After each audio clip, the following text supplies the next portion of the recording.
Hello friends. तो आज हम लोग फिर से अपना सेशन स्टार्ट करते हैं विद क्वेश्चन नंबर 12। ये क्वेश्चन पूछ रहा है कि minimum depth of foundation below ground level for residential building according to IS 1904 would be. तो इसका आंसर होता है हमारा 50 सेंटीमीटर। ओके, अब हम आगे की तरफ प्रोसीड करेंगे। 13 question, the minimum height of plinth of building with respect to the level of centre of the road passing on its front और बैक वुड बी। तो ये क्वेश्चन हमने पहले भी ऊपर डिस्कस किया है और इसका आंसर है 45 सेंटीमीटर। फिर next question 14th, the purpose of construction of a brick wall using a proper bond is to improve the appearance of a wall। सही बात है। distribute the load on a large area of the foundation, बिल्कुल सही बात है। prevent unequal settlement of the foundation, बिल्कुल सही बात है। फिर है improves appearance of the wall to distribute the load on a large। तो ये इस डी ने ABC सबको एकोमोडेट कर लिया, मतलब आपका आंसर जो है वो डी होगा। फिर हम नेक्स्ट क्वेश्चन पे मूव करेंगे। For a 2-story residential building on water logged. तो ये यहाँ पे सबसे मेन पॉइंट था, water logged and filled up soil the type of foundation. तो अगर आप स्प्रेड लेंगे, पियर लेंगे, पाइल लेंगे, तो ये सब आपका सॉइल के अंदर जाएगा।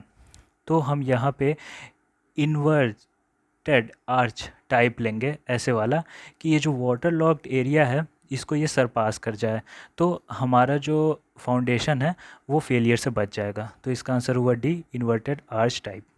फिर 16 question, parapet wall is protected from rain water by. तो अगर आप ब्रिक कोपिंग कर देते हैं पैरापेट वॉल के ऊपर, तो अब जब बारिश होगी तो वहाँ से हट जाएगा एंड हैंस हमारा वॉल जो है वो सेफ़ रहेगा। ओके, अब हम नेक्स्ट क्वेश्चन पे मूव करते हैं। 17th, which material is recommended for a staircase in industrial workshop. तो हर क्वेश्चन का एक मेन पॉइंट होता है, अगर हम उसको क्लिक कर लें तो फिर वो क्वेश्चन क्रैक हो जाता है। अब इंडस्ट्रियल मतलब वहाँ पे हीट है, काम हो रहा है, तो आपका टिम्बर हो गया, एल्युमिनियम हो गया, आपका RCC हो गया, ये सब एक्सेसिव हीट हो जाएंगे और हम उस पर काम नहीं कर पाएंगे। प्लस हम वहाँ कंक्रीट का या टिम्बर का अगर कुछ प्रॉब्लम हो गई तो उसको यूज़ नहीं कर सकते। तो हमारा आंसर हुआ स्टील, सबसे यहाँ पे बेस्ट आंसर है। अब हम नेक्स्ट क्वेश्चन पे मूव करेंगे। 18th, in concrete flooring the sand cushion on earthen surface. तो अगर हम सैंड कुशन देते हैं तो उसकी थिकनेस कितनी होनी चाहिए? तो हम उसको कम से कम रखेंगे 10 सेंटीमीटर। अगर हम 10 सेंटीमीटर से ज़्यादा रखेंगे तो आप थोड़ा फील करके देखिए कि ये सैंड कुशन ही बहुत ज़्यादा हो जाएगा। तो ज़्यादा हम नहीं दे सकते और ऐसा भी नहीं कि 5 सेंटीमीटर दे दिए जिसका कोई मतलब ही ना हो, तो हम उसको 10 सेंटीमीटर तक रखते हैं। तो हमारा आंसर हो गया 18th का ए।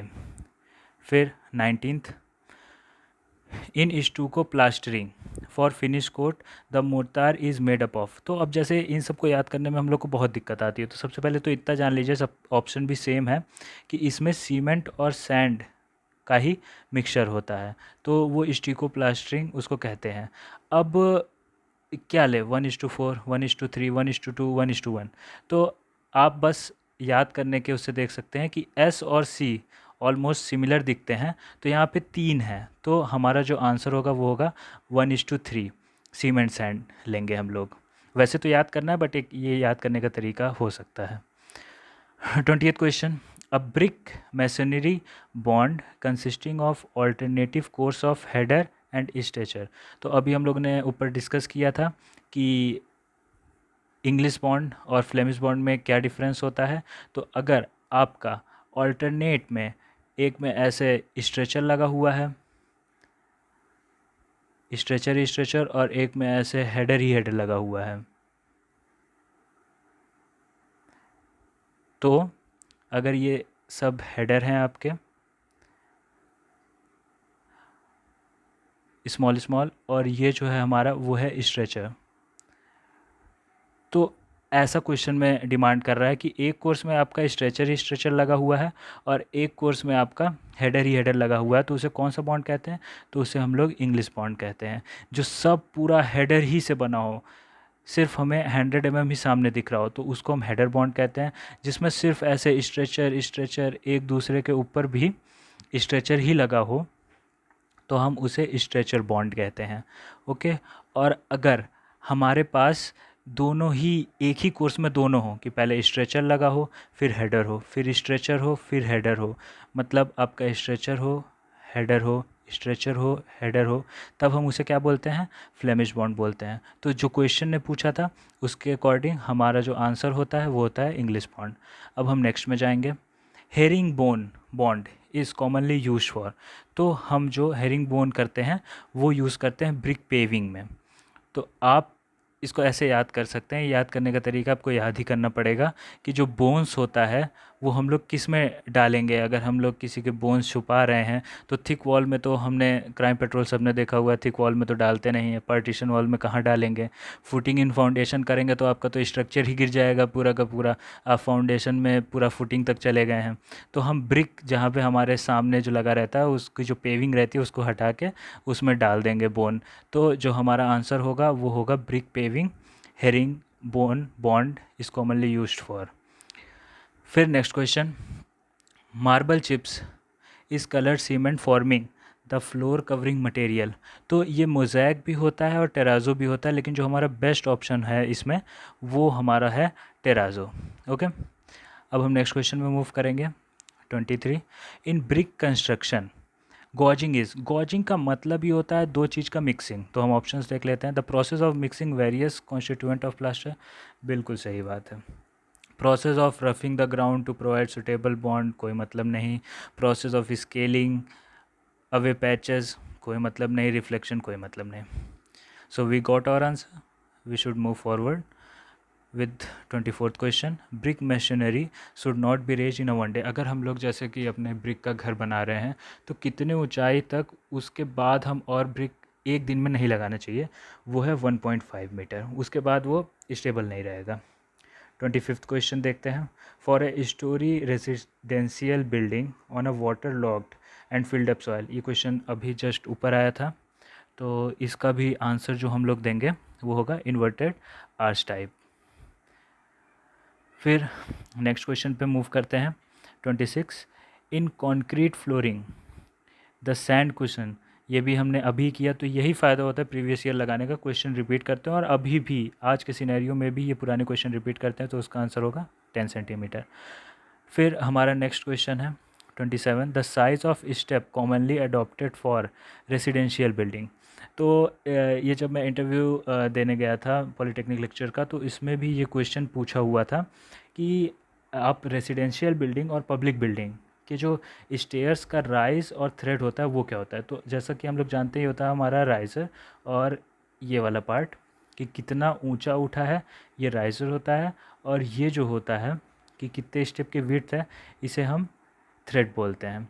तो ये दोनों पूछा हुआ था, तो ये इसी का मल्टीप्लिकेशन है, tread into riser T into R, यही यहाँ पे पूछा गया है।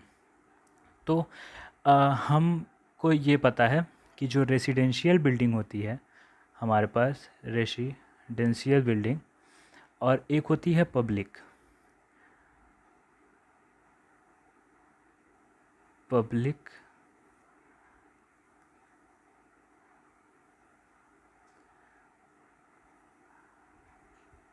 Public building. ओके।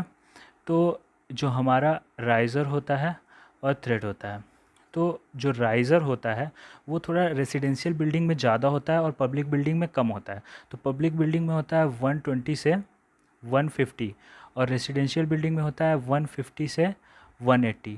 वहीं जो हमारा थ्रेड होता है वो रेसिडेंशियल बिल्डिंग में थोड़ा छोटा होता है, 220 से 250, और वहीं हमारा जो पब्लिक बिल्डिंग होता है उसमें ये थोड़ा सा और बड़ा होता है, हम ज़्यादा पैर रख सकें, तो ये होता है 250 से 280। ओके। तो ये यहाँ पे डिफरेंस था दोनों में। तो अब हम इसका देखते हैं आंसर। इन्होंने पूछा है 20 × 15, तो हम देख रहे हैं ये 220 से 250 है, तो यहाँ तो 200 आया ही नहीं, मतलब 20 सेंटीमीटर, ये सब mm में है। तो ए ऑप्शन ख़त्म, बी ऑप्शन 25 है, तो यहाँ पे ये ऑप्शन में है, ठीक है। अगर हम यहाँ पे लेंगे 27 तो ये फिर क्रॉस कर गया, क्योंकि यहाँ 220 से 250 है। यहाँ लेंगे 30, ये सब क्रॉस कर गया। तो हमारा फाइनली जो आंसर हुआ वो 25 सेंटीमीटर क्रॉस 16 सेंटीमीटर हमारा आंसर हुआ। अब हम आगे क्वेश्चन जाएंगे 28 कि ये जो ग्लेज डोर होता है, ग्लेज डोर मतलब क्या होता है कि जिसमें हमें क्लियर ना दिखे बट थोड़ा थोड़ा दिखे। तो आपको जब व्यू चाहिए होता है तो हम ग्लेज डोर का यूज़ करते हैं, जैसा कि हम लोग हॉस्पिटल में देखे हैं कि हम आर पार देखने के लिए ग्लेज डोर का यूज़ करते हैं। टॉयलेट्स में हमें प्राइवेसी चाहिए, हम बिल्कुल नहीं यूज़ कर सकते। ड्रेसिंग रूम में भी प्राइवेसी चाहिए, नहीं। बॉक्स रूम में भी नहीं। तो हॉस्पिटल इज़ अ आंसर। अब हम नेक्स्ट क्वेश्चन पे मूव करेंगे।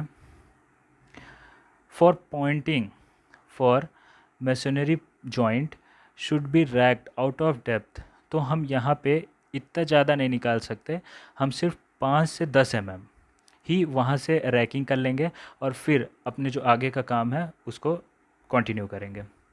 Next question, the volume of the cement of 1 standard. तो जो हमारा वॉल्यूम होता है वो होता है 0.035 मीटर क्यूब। ओके। और जो हमारा एक बैग का, यहाँ सिर्फ एक बैग की बात हो रही है, एक बैग ऑफ सीमेंट, तो उसका जो मास होता है, उसका जो वेट होता है वो होता है आपका 50 kg। और जो हमारे सीमेंट की डेंसिटी होती है वो होती है 1440। ठीक। तो हम इन तीनों का यूज़ कर सकते हैं, इसको हम निकालेंगे 50/0.035 तो भी हमारा 1440 आएगा। तो इससे जो सबसे अप्रोप्रिएट आंसर यहाँ निकल रहा है वो है आंसर आपका सी, 0.033। ओके। तो 30 का आंसर हो गया सी। अब हम नेक्स्ट क्वेश्चन पे मूव करेंगे। The economical construction on top of 3 metre wide window should be of. तो हम लिंटल जानते हैं कि जब भी हमारे ये विंडो ऐसे खुला होता है तो जो ऊपर की ब्रिक्स होती हैं उनका लोड देने के लिए यहाँ पे हम लोग लिंटल यूज़ करते हैं, ताकि इस पर लोड डिस्ट्रीब्यूट होकर बगल बगल चला जाए। तो लिंटल का यूज़ होता है, इसका आंसर है। Next 32, for construction of 100 mm thick partition wall. तो ऊपर एकदम हमने पहले वीडियो में इसके पार्ट 1 में पूरा एक्सप्लेन किया है कि वो स्ट्रेचर बॉन्ड यूज़ करते हैं और क्यों करते हैं। अब नेक्स्ट देखते हैं, king closer are related to. तो हमें पता है ये किंग क्लोज़र, जैसा आपको पार्ट 1 में पूरा डिस्क्राइब कर दिया गया है कि किंग क्लोज़र और बेवल्ड क्या होते हैं। तो डोर्स एंड विंडो में नहीं, किंग प्रूफ ट्रस नहीं, क्वीन प्रूफ ट्रसेस के पार्ट ही नहीं है, तो ये ब्रिक मैसनरी है। Okay. Next question 34, the minimum depth of foundation below ground level. तो ये हमने देखा था अभी जस्ट ऊपर कि इसका आंसर 50 सेंटीमीटर हमने लगाया था, बट यहाँ पे 50 सेंटीमीटर नहीं है, तो हम क्या यूज़ करेंगे 60 सेंटीमीटर। That's fine.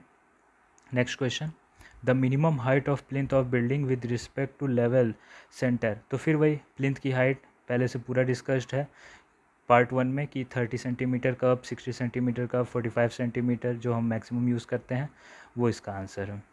तो अब हम अपने नेक्स्ट क्वेश्चन पे जाएंगे, that is 36, the maximum number of step. ये पहले भी डिस्कस्ड है, 12 होते हैं और मिनिमम कितने होते हैं 3।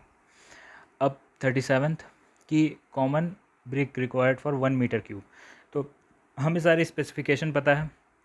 1 मीटर क्यूब, अगर आपके पास 1 मीटर क्यूब है तो उसमें कितने आपके होंगे।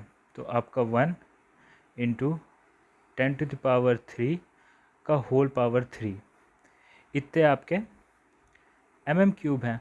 और हम जानते हैं हमारी एक ब्रिक की साइज़ होती है 20x10x10। मोर्टार जब लगा हो, और जब जो हमारा नॉमिनल ब्रिक बनता है वो होता है 19x9x9। ओके। जब हम इसको कट करेंगे, ये हमारा सेंटीमीटर में है और 200, 100 और 100 हमारा में है। तो यहाँ पे भी हमारा क्यूब हो गया। तो जब हम इसको पूरा कट करेंगे तो यहाँ पे जो हम वैल्यू पाएंगे वो होगा 500। तो हमारा आंसर क्या हो गया, 500 ब्रिक्स जो है वो हम 1 मीटर क्यूब में पाएंगे। अब हमारा लास्ट क्वेश्चन जो यूपीपीएससी में आया हुआ है वो है a ground is filling having low bearing capacity. Okay, आपके पास low bearing capacity with heavy concentrated load are generally supported by providing. तो जब इतनी प्रॉब्लम है तो कंबाइंड फुटिंग से भी काम नहीं चलेगा, आपकी स्ट्रैप फुटिंग से भी नहीं, और एनी ऑफ द अबव तो बिल्कुल नहीं, और आइसोलेटेड का यहाँ नाम भी नहीं दिया, वो तो यूज़ ही नहीं कर सकते। तो बस हमारे पास बचा राफ्ट। जब आपका लोड बहुत ही ज़्यादा हो, एक्सेसिव लोड आपने अंदर दे दिया हो और आपकी सॉइल में भी उतना कुछ खास दम है नहीं, तो हम पूरा राफ्ट दे देते हैं। सो अब हम लोग का यहाँ पे आज बिल्डिंग कंस्ट्रक्शन कंप्लीट हो गया है। सून हम लोग और जितने भी टॉपिक्स हैं उन सबको कवर करेंगे। Okay, so thank you for listening, bye bye.